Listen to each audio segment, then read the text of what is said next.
A partir de este momento comienza la parte editorial de Platica con Ángel, correspondiente al 13 de marzo del año 2025. Muy bien.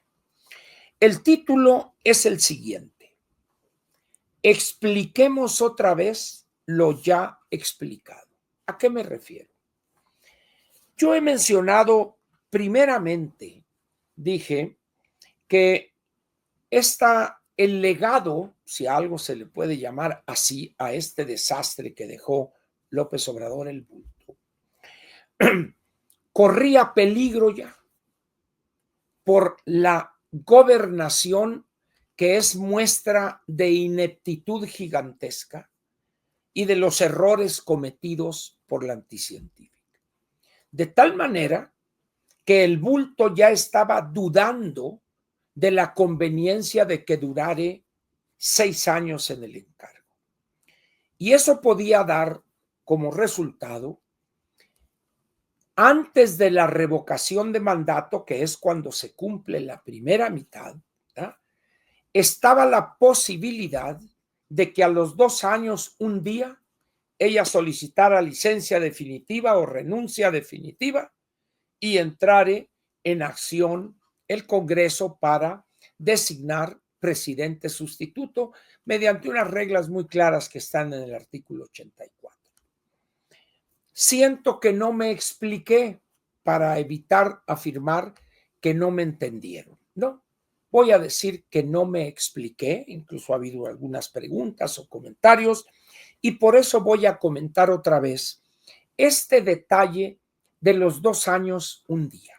Miren, la Constitución en el artículo 84. Bueno, primero vayamos por partes, diría Jack el Destripador.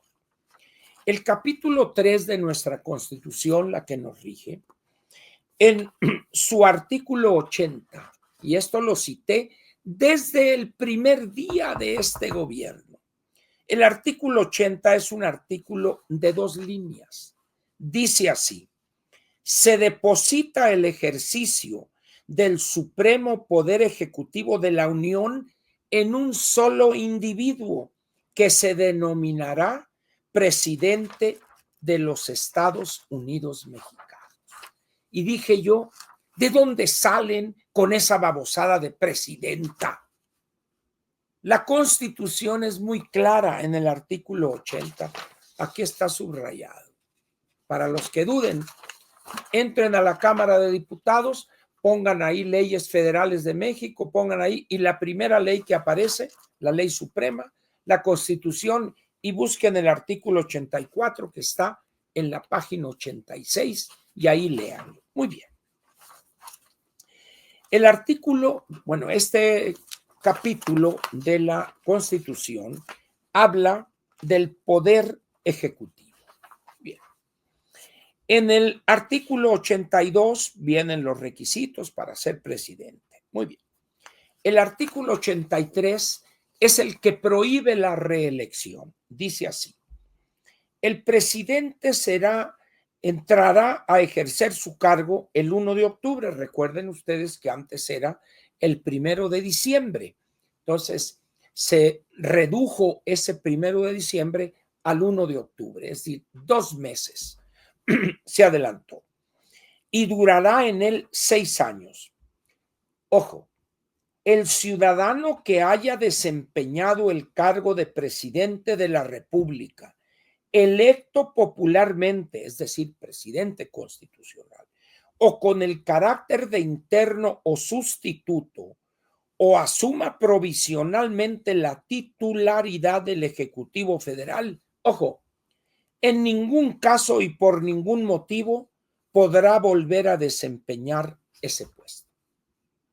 Por eso las locuras de López y que se va a reelegir, les decía yo, señores, primero tiene que cambiar el artículo 83 y en los 6 años de López, o 5 años, 10 meses, no tuvo, ojo, jamás tuvo la mayoría calificada en las 2 cámaras, jamás.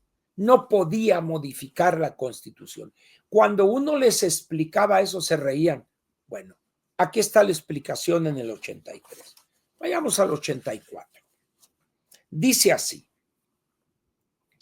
en caso de falta absoluta del presidente de la República, en tanto el Congreso nombre al presidente interino o sustituto, lo que deberá ocurrir en un término no mayor a 60 días, ojo, interino o sustituto. Dice, deberá ocurrir en un término no mayor a 60 días, 2 meses naturales. El secretario de Gobernación asumirá provisionalmente la titularidad del Poder Ejecutivo. ¿Qué quiere decir esto? Que en México, constitucionalmente, tenemos varios tipos de presidentes. El electoralmente elegido, valga la redundancia, el que es presidente constitucional, que entra el 1 de octubre, pero luego, en caso de que él falte de manera definitiva, ahorita veremos eso, se nombra provisional al que ocupare en ese momento la Secretaría de Gobernación. Ya tenemos 2. Para que el Congreso designe a un interino y luego este presidente interino convocaría elecciones, ahorita diremos cuándo, para el sustituto que terminaría el periodo que se interrumpió. 4 presidentes tenemos, pero en cualquier caso, el que hubiese sido constitucional, interino, sustituto o provisional, jamás podrá por ningún motivo volver a hacerlo. Muy bien.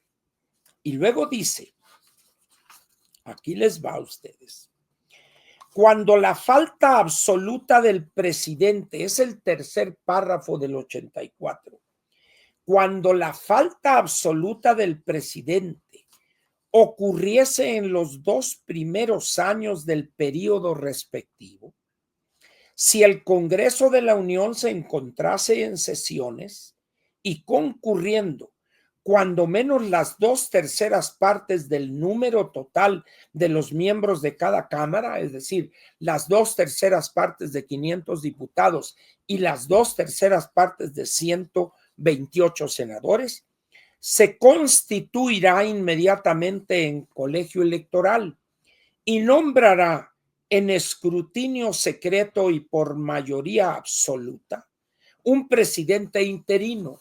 Ojo, eso se da cuando la falta definitiva ocurriere en los primeros 2 años. Ojo, en el primer tercio, 2 años, si no han transcurrido 2 años, se nombra entonces un provisional, que es el secretario de Gobernación, se erige en colegio electoral el Congreso de la Unión y nombran, ojo, a un interino en los términos que disponga la ley del Congreso.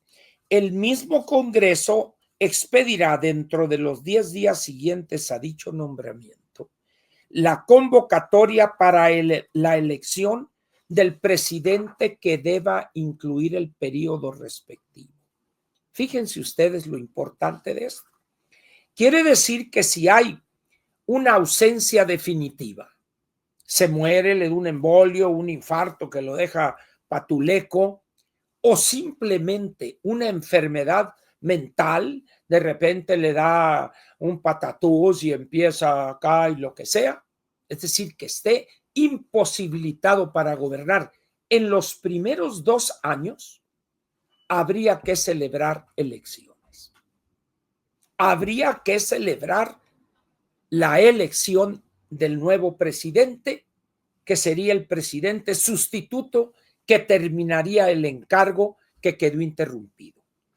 Ahora bien, pero dice, cuando la falta absoluta del presidente ocurriese en los 4 últimos años del periodo respectivo, si el Congreso de la Unión se encontrase en sesiones, designará al presidente sustituto que deberá concluir el periodo siguiendo en lo conducente el mismo procedimiento del presidente interino. Repito, cuando ocurriese en los últimos 4 años, es decir, que habrían transcurrido ya 2 años y 1 hora, 1 segundo o 1 día. Ahí no habría necesidad de convocar a elecciones para que el sustituto terminara el periodo, pero eso sería si la falta fuera en los 2 primeros años. Cuando sea en los últimos 4, el Congreso nombra al sustituto. ¿Y quién controla el Congreso de la Unión de manera absoluta, total, autoritaria? ¿Quién? El bulto López Obrador. De tal manera que el bulto, si sigue viendo la incapacidad de la anticientífica para preservar su legado, para defender a los suyos, que además hay que decirlo, la anticientífica protege a algunos por una serie de elementos de complicidad con actos, dicen los enterados, delictivos. En esas condiciones, López no va a permitir que su legado, entre comillas, se vaya por la borda. ¿Qué hará entonces el primer día del tercer año? Induciría, operaría, obligaría a que la anticientífica solicitare licencia o presentare su renuncia definitiva, y dice la Constitución que sería por causa grave, la cual tendría que calificar el Congreso, o creo que el Senado, déjenme ver, que calificará el Congreso de la Unión, ante el que se presentará la renuncia. ¿Quién controla el Congreso de la Unión? ¡Oh, sorpresa! También, otra vez, el bulto. ¿Piensan ustedes que dudarían de la licencia definitiva o la renuncia que estaría presentando la anticientífica porque ya no puede gobernar? Por supuesto que la apruebo, pero rapidísimo. Andy, báñate y rasúrate y ponte el traje nuevo que tienes ahí y te vienes porque vas a rendir la protesta de ley. Ese es el procedimiento, lo repito de manera sucinta. Si la anticientífica llegare a presentar su renuncia definitiva por causa grave que el Congreso calificaría, en ese momento el Congreso designaría al sustituto sin que mediare proceso electoral alguno. ¿Cómo la ven ustedes? ¿Para qué esperar a la revocación de mandato? ¿Para qué esperar todavía 1 año y 4 meses? Si ahí inmediatamente al 2 años un día agarra tus chivas y junto con Chuy se van por allá a España o alguna cosa, pero no los quiero ver aquí. Y entonces entraría el hombre lobo, ese cara perversa, ¿sí? De Andy. Por eso ya anda aquella personita del pelo ensortijado, lanzando tarraya, curricán y anzuelo. Ese es el procedimiento. Si a mí me dijeren, eso no es posible, yo les diría, ¿por qué eliminan esa posibilidad? López Obrador valora su legado, la 4T. Eso para él es pasar a la historia. Y está viendo que esa ambición está corriendo peligro. Y en ese momento dice, no, esta mujer me resultó vana. Es como cuando va y compro una sandía. Y dicen en mi tierra, es que la debiste haber calado antes. Y le hace un triángulo en la cáscara y luego le saca ese pedazo y ya la prueba y está dulce, etc. Entonces resultó vana la anticientífica. Vámonos para afuera, pero después de cumplir 2 años y que sea el primer día. Y vámonos, mijita. Si te vi venir, pues quién sabe cuándo te veré volver. Por lo pronto, desocúpame ahí el departamento porque mi hijo lo va a necesitar. Eso es lo que dije y eso es lo que dice la Constitución. Ahora bien, ¿por qué 2 años un día? Para evitar otra elección. Porque López se da cuenta ante el desastre que ha generado Morena y sobre todo lo que está saliendo de podredumbre en relación con los grupos delincuenciales, no quiere arriesgarse a un proceso electoral nuevo, porque las posibilidades de que perdiera la elección serían muy elevadas, aun cuando seguiría controlando durante un año más Cámara de Diputados, los senadores duran 6 años. Pero, ¿por qué se iría o la irían, diría el clásico, la anticientífica? Soy de la idea que hoy la anticientífica está harta. Es una mujer autoritaria, una mujer tiránica con sus colaboradores, los ofende, los trata mal, pero es una mujer que no puede ocultar su hastío, está harta ya. ¿Por qué? Porque ella imaginó que efectivamente el bulto le iba a dejar un paraíso terrenal, a donde ella llegaría sin pagar boleto de entrada. No fue así. ¿Por qué? Porque estaba loquita con el bulto. Estamos concediendo ese beneficio. Nunca se dio cuenta, vamos a suponer que así fue, el desastre, la tragedia que dejó. Ahí están los resultados que dicen, no, esta madre, ¿yo qué hago aquí? Entonces, para mí hoy, la anticientífica está harta ya antes de los 6 meses. De tal manera que aguantar 1 año y medio más y unos cuantos días va a ser un suplicio, pero para el país va a ser una gran tragedia. ¿Por qué? Porque la mujer está incapacitada para gobernar. No tenemos aquí lo que tienen algunas constituciones en América Latina. ¿Recuerdan ustedes el loco Bucaram en Ecuador? Donde antes de los 6 meses el Congreso lo destituyó por incapacidad mental. Vámonos. Sigue tocando rock and roll. Vámonos. Para afuera. Eso es lo que pienso ahorita. Vamos a ver qué sucede, ¿verdad? Pero de que hay elementos constitucionales para que se vaya en el primer día del tercer año, los hay. Aquí está el artículo 84. ¿Qué piensa usted de eso? Coméntelo. Pero antes de que se cumplan los 2 primeros años, ni más, tiene que aguantar. ¿Por qué razón? Para que no se tenga que convocar a una nueva elección para elegir al presidente de la República sustituto. Así de sencillo. Eso fue lo que dije. Muchas veces lo dije y hoy lo estoy repitiendo. Que usted no está de acuerdo con eso, bueno, pues ni modo, lo siento.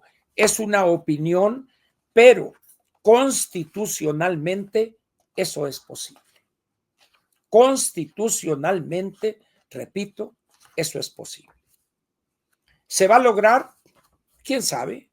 Pero el hecho es que está dando muestras increíblemente claras de cansancio, de hartazgo y de que ya le quedó grande el puesto.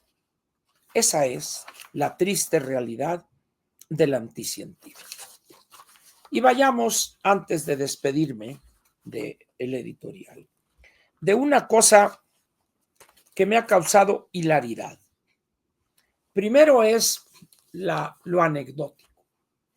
El nuevo secretario de Educación, que estudió economía en la UNAM, usó un verbo que nunca se ha usado en México. En su comparecencia ante los diputados, utilizó un verbo que existe. Sin embargo, es un verbo tan rebuscado que en México al menos mucha gente ni lo conoce ese verbo, ni sabe cómo se conjuga. Es el verbo, ahorita les voy a decir. Espérense que se cayó mi Kindle. Vamos a ver. No pasó nada, tranquilos. Sereno Moreno, aquí está. El verbo es el siguiente. El verbo es, ahí les va, enlentecer, enlentecer. Repito, enlentecer. Muy bien.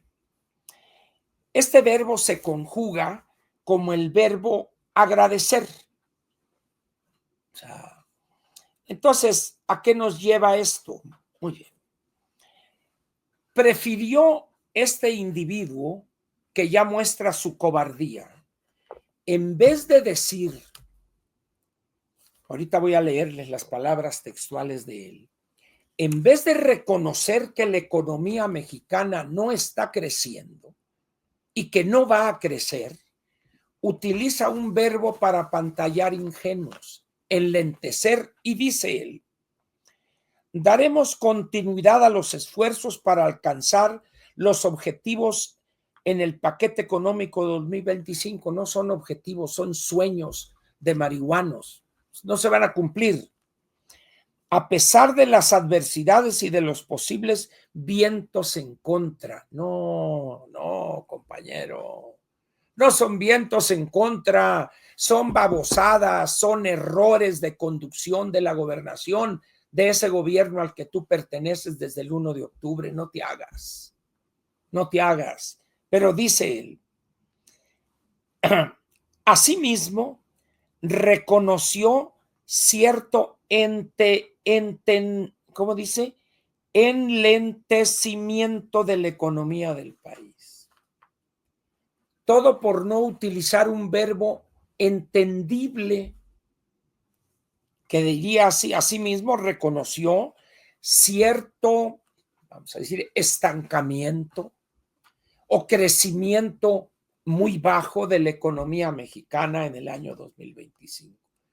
Pero la gente dice, oye, no, la economía está toda madre, enlentecimiento. ¿Por qué? Porque este señor, aparte de ser un muy limitado economista, sin un, vamos a decir, sin roces internacionales, es un hombre muy aldeano, muy pueblerino, pero es un hombre muy sacatón, miedoso, cobarde. Lo digo con todas sus letras. ¿Qué le cuesta decir? La economía mexicana muestra un estancamiento o un débil o nulo crecimiento. Esa es la realidad de la economía mexicana. Pero empiezan hoy que los objetivos y vamos y que la adaptación, una serie de retruécanos verbales, todo para ocultar la realidad que enfrenta, no de ahorita, sino prácticamente en todo el sexenio de López Obrador. ¿Cómo es posible que este señor esté diciendo tanta mentira cuando la economía en el cuarto trimestre decreció 0.6%? Y las probabilidades de que este primer trimestre, los datos oportunos los sabremos los últimos días de abril, ¿qué tal si crece 0% o hay un decrecimiento también? Para algunos sería la evidencia de un proceso recesivo. Ya hemos dicho que la recesión no es 2 periodos con crecimiento negativo. Eso ya lo hemos explicado en otra ocasión. En esas condiciones, pues, mal empieza este mediocre funcionario. El gran problema que tuvo López Obrador, excepción hecha del finado Carlos Ursúa, que él sí le decía la neta y cuando vio que no había cambio alguno, ahí se ven y les tiró con la renuncia. Vámonos. Pero el inútil de Arturo Herrera, ¿se acuerdan ustedes cuando lo designó? El tipo estaba asustado. No, Nomás le faltó decir, no, presidente, yo no quiero ser eso, por favor. Y luego llegó el delicadito. Sacatones y cobardes los dos, jamás se atrevieron a decirle al presidente no. Por eso el desastre, por eso el crecimiento de la deuda de 7 billones de pesos, por eso el desastre en el déficit del gobierno. En esas condiciones, pues, este señor va a venir aquí a decir, no, vamos a crecer. Este señor fue el secretario de Finanzas de Miguel Mancera y por esa razón, cuando era jefe de gobierno, la anticientífica lo denunció por corrupto y estuvo inhabilitado creo que 3 meses, 90 días, alguna cosa así. Ese es el secretario de Hacienda. Pero así nos dice el enlentecimiento de la economía del país, carajo. No me joda, señor secretario, por favor. Mejor no diga eso, hombre. ¿Superó usted el sospechosismo del clásico Santiago Krill? Pero todo por la cobardía, por el miedo a decir las cosas. No hay país que haya salido de su crisis estructural si se escamotea la verdad de la situación que enfrenta. No existe un país así. Con mentiras no es posible enfrentar la realidad y empezar a corregirla, a cambiarla. Por eso este señor empieza mal. Pero ha sido bien aceptado por los empresarios, el nuevo secretario, y que por acá, y él tiene roce internacional. Fue un ejecutivo de quinta de un banco pedorro ahí. Señor es aldeano, no lo conoce nadie, por eso le pidieron al delicadito para que lo presente allá en las grandes instancias internacionales. Entonces dice uno, ¿cómo vamos a enfrentar la tragedia que nos heredó López Obrador? Y fíjense ustedes, dice él, destacó que el año pasado se le pudieron inyectar 45 mil millones de pesos al Fondo de Estabilización de los Ingresos Presupuestarios, el FEIP. ¿Saben ustedes con cuánto lo recibió López Obrador? Ese fondo, el FEIP, con 200 mil millones de pesos. Y 6 años después apenas, pues 45 mil. ¿Y qué quieres? Dilapidaron una fortuna de dimensiones gigantescas. Y acá le dibuja y esto. Empezó mal y lo que mal empieza, muy mal acaba. Lo siento, señor secretario, pero usted también hará el ridículo en esa dependencia. Ahora bien, cuando ustedes leen las notas periodísticas, de repente se encuentra con pues, mentiras o lo que decíamos al principio del periodismo mexicano. Pero hay una declaración o una frase que pronunció este hombre que dice, no habrá guerra de aranceles, anticipa Secretaría de Hacienda, es decir, el nuevo secretario. Pero resulta que la guerra de aranceles ya está. Ya está. ¿Se acuerdan ustedes cuando dijo la anticipación? Vamos a esperar que un mes, el 2 de abril, madres, 25% acero y aluminio. Y dijo Trump, no, momento, si con México yo no me he comprometido a que voy a quitar los aranceles el 2 de abril. Falso. ¿Todo por qué? Porque no se ha atrevido la anticientífica a agarrar a 15, 20 narcopolíticos y echarlos en un avión, como sucedió con los 29, de los cuales el único que vale la pena es Caro Quintero y por el deseo de venganza de la DEA.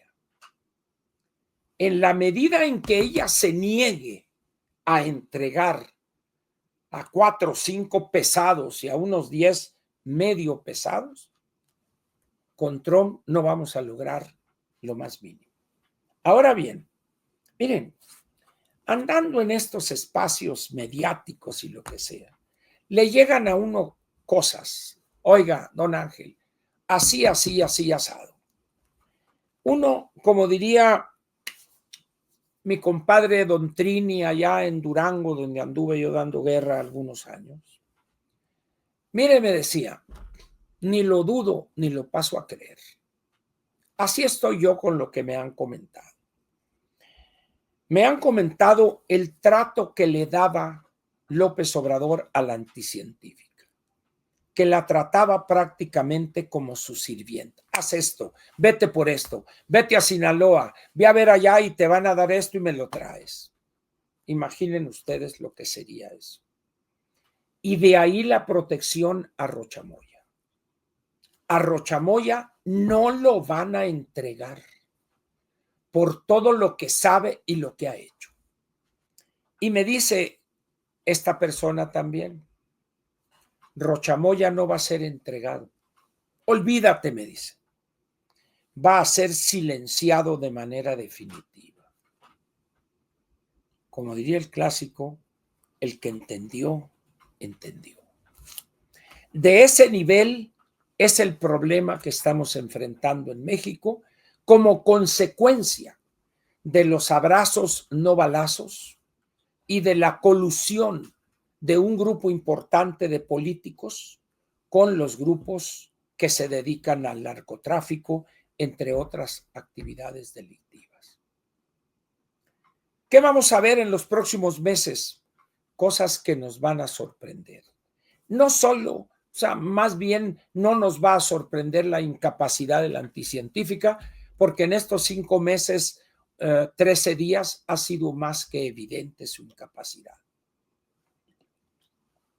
Una mujer sin capacidad analítica, una capacidad nula en materia de operación política, entender cómo funciona el gobierno, etcétera, etcétera. Esa es la realidad que vamos a enfrentar, al menos lo que resta de este año. Y va a venir la primera prueba con una cosa que se llama los precriterios de política económica, que a más tardar el último día de marzo, la Secretaría de Hacienda tiene que entregar al Congreso, donde viene el ajuste de sus proyecciones. Vamos a ver qué mentira se avienta el nuevo secretario de Hacienda, egresado de lo que ya no era UNAM, sino que ya era la UNAM. El que entendió, entendió. Aquí termina la parte editorial de Platica con Ángel, correspondiente al jueves 13 de marzo del año 2025.